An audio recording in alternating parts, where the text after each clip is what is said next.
تو ایک مومن تو درود کے ساتھ جڑا ہوا ہے، وہ تو درود کے بغیر دن گزار ہی نہیں سکتا، الگ سے نہ بھی پڑھے تو اس کو نماز کے اندر درود پڑھنا ہی ہوتا ہے۔ درود ابراہیمی تو نماز کا حصہ بنا دیا گیا اور اس کو کثرت کے ساتھ درود پڑھنے کی ترغیب دی گئی۔ تو درود ایک ایسا وظیفہ ہے کہ جو اپنی زندگی میں جتنا زیادہ شامل کر سکتے ہو اتنا زیادہ شامل کر لو۔ ویسے بھی درود پڑھنے سے بچوں میں تقدس پیدا ہوتا ہے، بچے پاک دامن رہیں، عفت مآب رہیں، ان کی طبع میں تقدس رہے۔ آپ چاہتے ہیں، ہر ماں باپ چاہتا ہے، اور پھر دور موجود کے اندر جو فتنے ہیں تو بہت ضروری ہے کہ ہماری اولادیں تقدس مآب رہیں، تو ان کو درود کی ترغیب دو، تو اس کا عملی نتیجہ یہی ہوگا کہ ان میں تقدس کا جوہر پیدا ہوگا اور ان کی عصمت کی حفاظت رہے گی۔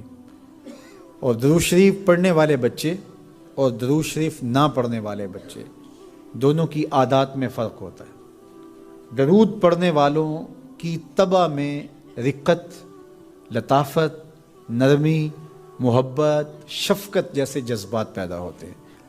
یہ درود شریف کا عملی نتیجہ ہے۔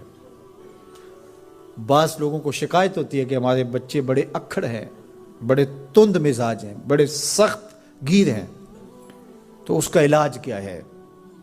تو اس کا علاج یہی ہے کہ ان کو درود کی تسبیح دو۔ درود اکڑ توڑ دیتا ہے، طبیعت کی تندی نکال دیتا ہے، طبائع کی تلخیاں ختم کر دیتا ہے، محمد عربی کے نام کی مٹھاس پیدا کر دیتا ہے۔ حضور کا نام شہد سے میٹھا ہے، دل آویز ہے، کھنڈ میں اتنی مٹھاس نہیں ہے، شکر اور گڑ میں اتنی مٹھاس نہیں ہے، شہد میں اتنی مٹھاس نہیں ہے، قند اور نبات میں اتنی مٹھاس نہیں ہے جتنی نام محمد میں رکھی گئی۔ ان کا نام لبوں پر آئے، میٹھا میٹھا منہ ہو جائے، ان کے بول بہاروں جیسے اور اصحاب ستاروں جیسے، ان سا پیارا اور نہ کوئی، ان سے بچھڑ کے لکڑی روئی، جب وہ سیر کو جایا کرتے سر پہ بادل سایا کرتے۔ میرے شہر کے ایک پنجابی شاعر ہیں، انہوں نے تو قلم ہی توڑ دیا نا، تینوں سینے دی میں ٹھنڈ آکھاں، اگر آپ کا ذوق ہو تو، تینوں سینے دی میں ٹھنڈ آکھاں، شہد گلاب تے کھنڈ آکھاں، تینوں نبیاں دا میں لاڑا آکھاں، تیرے ہجر دے وچ میں ہاڑا آکھاں۔ تو ان کا نام ہی میٹھا ہے، دل آویز ہے۔ تو درود غصہ ختم کرتا ہے، طبیعت کی تلخی اور تندی مٹا دیتا ہے، اکھڑ پن ختم کرتا ہے۔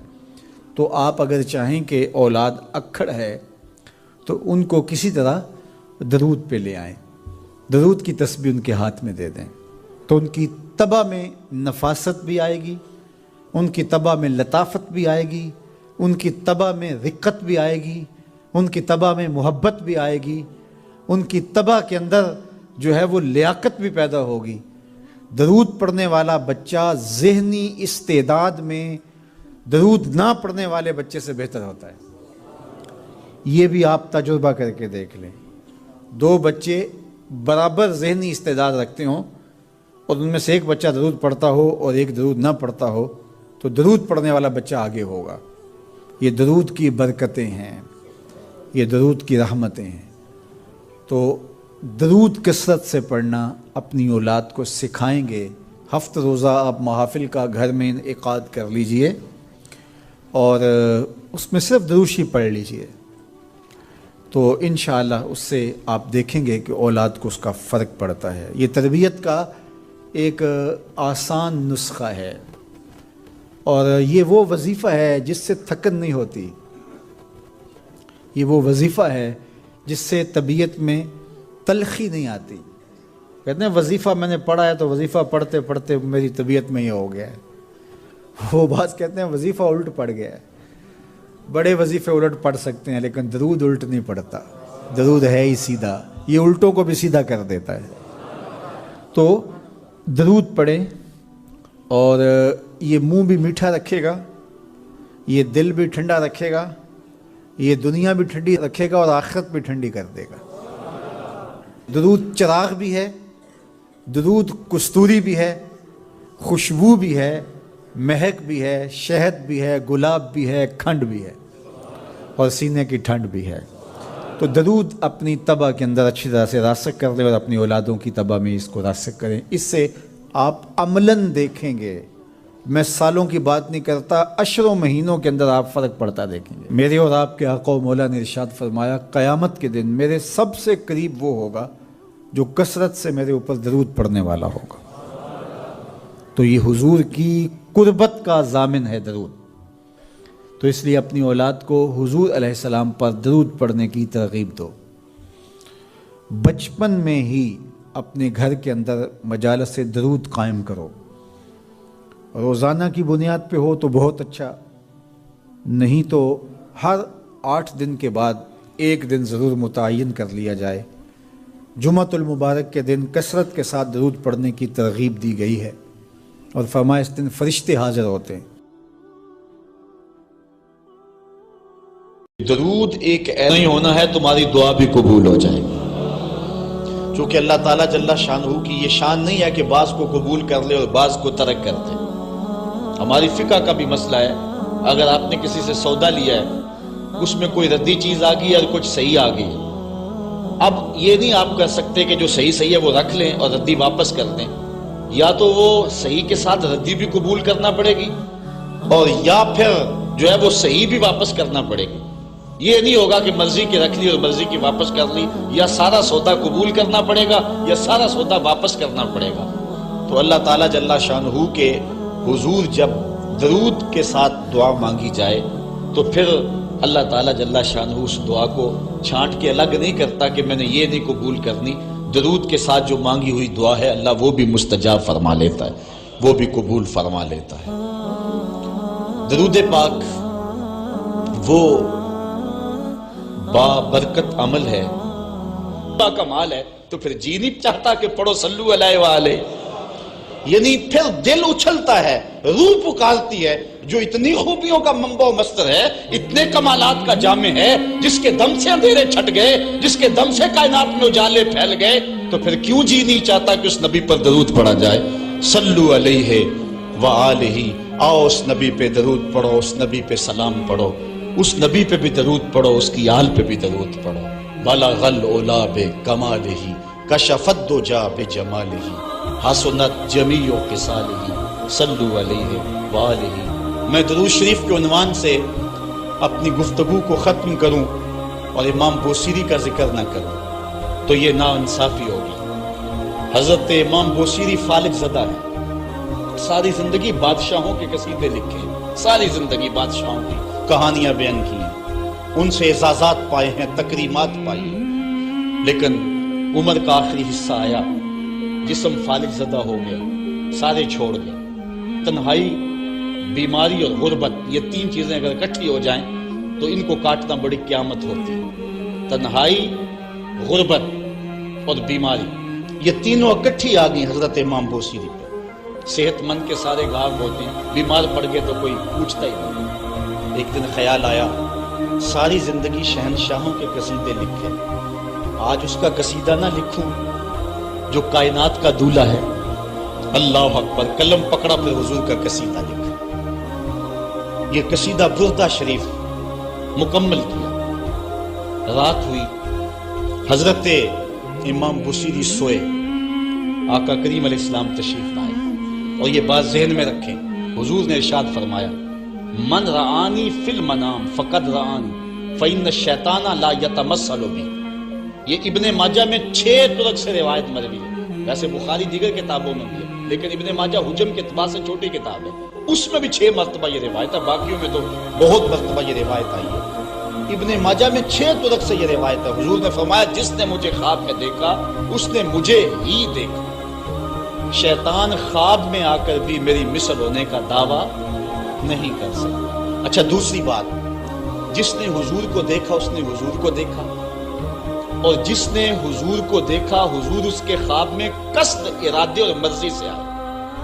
میں کسی کے خواب میں جاؤں، آپ کسی کے خواب میں آئیں، نہ آپ کو پتا ہوتا ہے نہ مجھے پتا ہوتا۔ مجلس سجی ہے، میں گفتگو کر رہا ہوں، اٹھ کے آپ چلے جائیں گے، جا کے سو جائیں، میں خواب میں دوبارہ گفتگو کرتا ہوا پایا جاؤں، مجھے آپ اٹھ کے فون کرے، جناب آج خواب میں آئے تھے، تو مجھے تو نہیں پتا ہوگا، یا آپ کو میں دیکھ لوں دوبارہ تو آپ کو علم نہیں ہوگا۔ لیکن حضور جس کے خواب میں جائیں قصد ارادے اور مرضی سے جاتے ہیں۔ تیسری بات، خواب میں کسی کو کچھ کوئی دے تو وہ محض خواب ہوتا ہے۔ لاٹری نکل آئی، کروڑ پتی بن گیا، صبح اٹھیں گے تو کروڑ پتی ہوں گے یا کنگال ہوں گے؟ وہ کیا کسی نے کہا تھا 100 بار میرے ہاتھوں میں تیرا دامن آیا، جب آنکھ کھلی تو اپنا ہی گرے بات۔ کچھ نہیں ہوتا، خواب خواب ہوتا ہے۔ لیکن حضور کو اگر کوئی خواب میں دیکھے اور حضور کچھ عنایت کرے تو وہ محض خواب نہیں ہوتا۔ حضرت شاہ ولی اللہ محدث دہلوی فرماتے ہیں میرے والد شاہ عبد الرحیم نے خواب میں انہوں نے حضور کو دیکھا تو آقا کریم علیہ السلام نے اپنے 2 منہ مبارک ان کو عطا کیے۔ کہتے ہیں جب اٹھے تو دیکھا کہ منہ مبارک نہیں تھے تو پھر ان کی کیفیت وہی ہو گئی اور پھر حضور خواب میں ملے، فرمایا کہ ہم نے تیرے سرہانے کے نیچے رکھ دیے۔ تو کہتے ہیں کہ وہ 2 بال حضرت شاہ ولی اللہ محدث دہلوی فرماتے ہیں ان کی علامت یہ تھی کہ وہ صندوق میں ہم رکھتے تھے، جب اس کو دھوپ میں لے کے نکلتے بدلی سایہ کیا کرتی تھی۔ اور فرماتے ہیں کہ جب وراثت تقسیم ہوئی تو 1 بال میرے حصے میں، حضور کا منہ انور، حضور کا منہ مبارک۔ تو جس نے حضور کو خواب میں دیکھا حضور کو ہی دیکھا، حضور قصد سے آئے، جو دیا حقیقت میں دیا۔ اور چوتھی بات، وہ بخاری کی روایت ہے، حضور فرمایا من رآنی فی المنام فسیرانی فی الیقظہ، جس نے مجھے خواب میں دیکھا نہ قریب جاگتے بھی دیکھ لے گا۔ شارحین لکھتے ہیں ساری زندگی نہ دیکھ سکا، جب روح نکل رہی ہوگی رخ محبوب سامنے ہوگا۔ اور اگر اس وقت حضور کا دیدار ہو جائے تو چاہیے بھی کیا، سوکھا نکلے سا ظہوری جے ویخ لواں مکھ تیرا۔ اگر اس وقت حضور کا دیدار ہو جائے تو اور کیا چاہیے۔ تو حضرت امام بوصیری کہتے ہیں کہ میں سویا مقدر جاگا، حضور تشریف لایا۔ فرمایا بوصیری جو قصیدہ لکھا ہے وہ سناؤ تو صحیح۔ تو انہوں نے وہ مشہور قصیدہ مولا یصلی وسلم دائماً ابدا، وہ قصیدہ حضور کی خدمت میں پیش کیا۔ تو آقا کریم علیہ السلام نے اپنا دست شفا ان کے بدن پہ پھیرا اور حضور نے اپنی چادر اتار کر کے حضرت امام بوصیری کو دے دی۔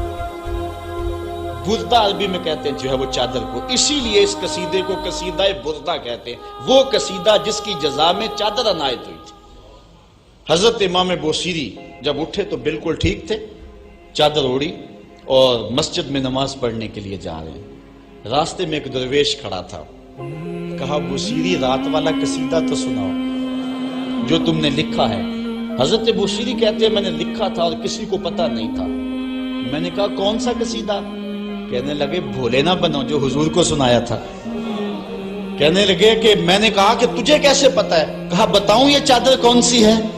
اللہ اکبر۔ تو امام بوصیری رحمت اللہ تعالی علیہ نے حضور علیہ السلام پر یہ درود لکھا مولا یصلی وسلم دائماً ابدا، اور یہ جزا پائی۔ حضرت سید محمد بن سلیمان رحمت اللہ تعالی علیہ ایک بزرگ گزرے ہیں، یہ 708 ہجری میں پیدا ہوئے تھے۔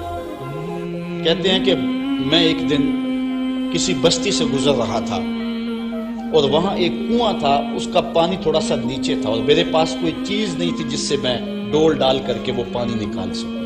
میں متحیر کھڑا تھا، ساتھ ہی ایک شکستہ سا کچا سا مکان تھا، اس مکان کے اوپر ایک چھوٹی عمر کی لڑکی کھڑی تھی۔ مجھے کہنے لگی کہ آپ پریشان ہیں؟ میں نے کہا ہاں بیٹے، مجھے پریشانی یہ ہے کہ میں نے وضو کرنا اور نماز پڑھنی ہے اور وقت جا رہا ہے اور یہ پانی بہت نیچے ہے، اگر تم کچھ میری مدد کر سکتی ہو تو ضرور کرو۔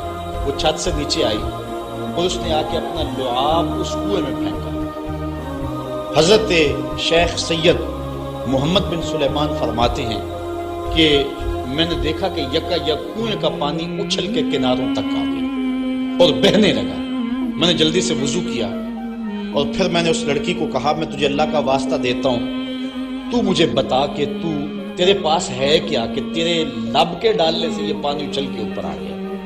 تو اس لڑکی نے مجھے کہا کہ یہ جو مرتبہ مجھے ملا ہے بکثرت الصلاۃ علی من کان اذا مشى فی البر تعلقت الوحوش باذیالہ، یہ مرتبہ میں اس پر درود پڑھ کے حاصل کیا ہے جب وہ جنگل سے گزرتے تھے تو جو جانور تھے قدموں سے لپٹ جاتے تھے، میں ان پر درود پڑھنے کی برکت سے جو ہے وہ یہ مرتبہ حاصل کیا ہے۔ حضرت سید محمد بن سلیمان کہتے ہیں کہ پھر میں نے ارادہ کر لیا کہ میں ساری زندگی حضور علیہ السلام پر درود پڑھتے ہوئے اور درود لکھتے ہوئے گزاروں گا۔ پھر انہوں نے مشہور زمانہ کتاب جس کو اہل علم اور اہل تصوف دلائل الخیرات کے نام سے جانتے ہیں، جس کی متعدد شروحات میں لکھی گئی، وہ کتاب انہوں نے تصنیف کی۔ اور اس کتاب کی خصوصیت یہ ہے کہ جو شخص اس کتاب کو باقاعدگی کے ساتھ پڑھے اس کو حضور کا دیدار نصیب ہوتا ہے۔ اور اس کتاب کو پڑھنے والے، میں نے ایک روایت میں پڑھا ہے کہ جو شخص حضور علیہ السلام پر کثرت سے درود پڑھے، اللہ تعالیٰ اس درود کی برکت سے اسے تو نوازتا ہے، اس کی اولاد کو اور اس کی اولاد کی اولاد کو، یعنی اس کی نسلوں کو بھی ثواب دیتا ہے۔ تو حضرت سید محمد بن سلیمان نے یہ کتاب لکھ کر کے درود کی زمانے پر احسان کیا، اور آج تک بالخصوص علماء روم کا عمل اس کے اوپر جو ہے وہ کثرت کے ساتھ ہے۔ لیکن یہاں بھی جو ہے وہ ہمارے بر صغیر پاک و ہند میں بھی دلائل الخیرات پر لوگوں کے بہت زیادہ عمل ہے۔ میرے والد گرامی اللہ ان کی قبر پہ کروڑوں رحمت نازل فرمائے، انہوں نے 37 سال تک بلا ناغہ دلائل الخیرات کا وظیفہ کیا ہے۔ اور یہ جو کچھ بھی ہے، وہ کیا کسی نے کہا تھا میں جو کچھ بھی ہوں ان کی توجہ کا روح ہوں، میری زندگی تیرے پیار کا انعام ہی تو ہے۔ تو یہ سارا فیضان یہ درود شریف کا فیضان ہے جو دروس قرآن کی صورت میں آپ دیکھ رہے ہیں۔ حضرت سید محمد بن سلیمان رحمۃ اللہ تعالی علیہ کا پھر انتقال ہو گیا، اور سوس نامی ایک بستی کے اندر ان کو دفن کر دیا گیا۔ پھر اس کے بعد 77 سال کے بعد ان کو وہاں سے مراکش منتقل کیا گیا، اور آپ کو جب دفن کیا گیا، اور یہ بات اخبار مشہورہ میں سے ہے کہ آپ کی قبر کی مٹی سے درود کی برکت کی وجہ سے کستوری جیسی خوشبو آیا کرتی، اور جب اتنے طویل عرصے کے بعد ان کو قبر سے نکالا گیا تو جب وہ فوت ہوئے تھے تو انہوں نے تھوڑی دیر پہلے حجامت بنائی تھی، اور جب لحد سے ان کو نکالا گیا 77 برس بعد تو ایسے لگتا تھا کہ جس طرح ابھی خط کروایا ہے۔ اور لوگوں نے ان کے جسم کو انگلی لگا کر کے دیکھا تو جس طرح ایک زندہ شخص کے جسم کو انگلی لگائیں تو خون ہٹ جاتا ہے اور جگہ زرد ہو جاتی ہے، تو ایسے ہی لوگوں نے پایا کہ جگہ زرد ہو گئی، پھر انگلی اٹھائی تو جو ہے وہ پھر وہاں دوبارہ سرخی آنے لگی۔ تو اس شخص نے بتایا کہ یہ دیکھو کیا ہے، تو پھر جو بھی زیارت کرنے آتا وہ انگلی لگا کے دیکھتا اور اس طرح دباتا آپ کی جلد کو، اور وہ زرد ہو جاتی اور پھر دوبارہ خون آتا، تو پھر ان کی زیارت بند کر دی گئی، اور وہاں سوس سے اٹھا کر کے ان کو مراکش کے اندر دفن کیا گیا۔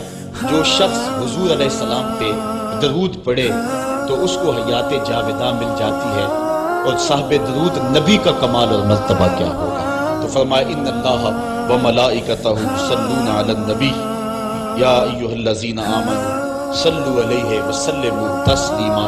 آؤ ہم حضور کی بارگاہ میں پورے ادب سے ہدیہ درود پیش کریں۔ الصلاۃ والسلام علیک یا رسول اللہ وعلی آلک واصحابک یا محبوب رب